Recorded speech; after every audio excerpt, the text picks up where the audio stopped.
We live in Canada, it's -30 today. How do we keep our animals warm and safe during the coldest temperatures of our year? This is our barn where we keep our chickens and our goats. We've been asked before, do we provide a heat source for our animals? And the answer is no, we don't. So the most important factor for having animals in a cold climate like where we live in Canada, where it does regularly get down to -30 and beyond, is you need to do breed research and make sure that the animals that you're buying for your property are cold tolerant breeds. These are egg-laying chickens. They don't have an actual breed type because they're just a crossbreed, but we get them from a hatchery in Edmonton. They are bred to be able to withstand cold temperatures. Our goats are Nigerian dwarf. This is Twyla, she's a Nigerian dwarf. This is Molly, she's actually a Nubian Boer.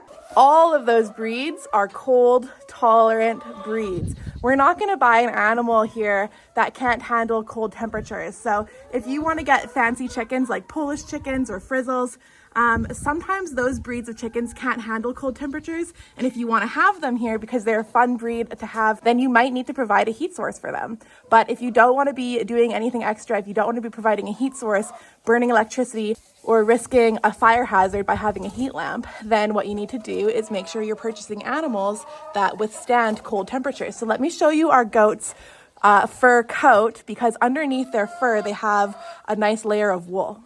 So I'm gonna see if I can show you on Twyla here, because she has a nice dark coat, and we should be able to see through her dark fur, all that gray, white wool underneath. Good girl.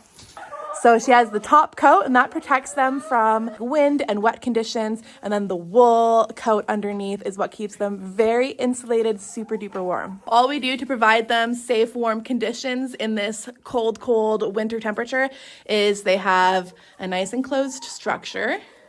The back door is open for in and out access for our goats, and we leave it open day and night. It's just open for them. And then the floor has a nice thick layer of straw down that provides insulation. The goats can bed down into the straw, and that also helps them protect their own body heat. In order to provide them fresh water, we have a water tank right here, and we have a heated paddle inside. So we do have electricity inside the barn. The heated paddle is plugged in right there, and then it stays in the water, and it's just warm enough to keep the water from freezing, but it doesn't warm up the water. So it's still cold water. It's just not frozen water.